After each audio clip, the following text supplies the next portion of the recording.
اب یہاں پر ایک اور چیز بھی بڑی اہم ترین ہے، قرآن کی بات ہو رہی ہے تو میں یہ بتاتا چلوں کہ قرآن میں ایک معنی کے لیے دو لفظ نہیں آئے۔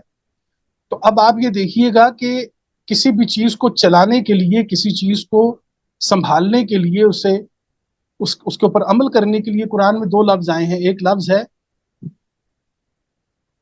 ہدایہ، جسے ہم ہدایت کہتے ہیں، ہدایہ، اور ایک لفظ ہے سیق۔ سیق، سین یہ قاف، قاف کینچی والا، سیق۔ تو آپ کو پتا چلے گا کہ سیق میں اور ہدایہ میں کیا فرق ہوتا ہے۔ قرآن جب قیامت کا ذکر کرتا ہے تو وہ کہتا ہے کہ ان کو فرشتے جو ہیں وہ سیق کر کے لائیں گے، ان کو ہماری طرف سیق کر کے لایا جائے گا۔ سیق کا مطلب یہ ہوتا ہے کہ ان کو ڈرائیو کیا جائے گا، یہ مخیر نہیں ہوں گے قیامت کے روز، یہ با اختیار نہیں ہوں گے، بلکہ یہ ہمارے احکامات کے تابع ہوں گے۔ ان کے پاس قیامت کے دن، حساب والے دن جو ہے، ان کے پاس کوئی اختیار نہیں ہوگا اس وقت تک کہ جب تک کہ حساب کتاب نہیں ہو جاتا۔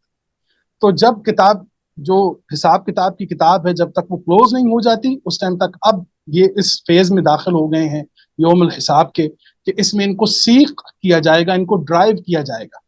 لیکن آپ کمال دیکھیں قرآن کریم کا کہ ہدایت کا لفظ مخیر، یعنی جس کے پاس چانس اینڈ چوائس ہوتا ہے، چاہے وہ اسے اپنائے چاہے وہ اس کو ٹکرا دے، وہاں پر ہدایت کا لفظ لاتا ہے۔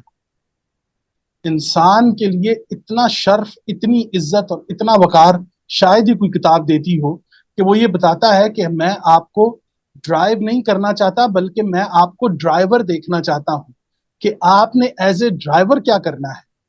آپ کو اگر ڈرائیو کیا جا رہا ہے تو آپ سیق کی کنڈیشن میں ہیں قرآن کریم کے اندر، لیکن اگر آپ ڈرائیو کر رہے ہیں، آپ کے پاس کسی چیز کو اپنانے اور رد کرنے کا اختیار موجود ہے، تو یہ اللہ کی طرف سے ہدایت ہے۔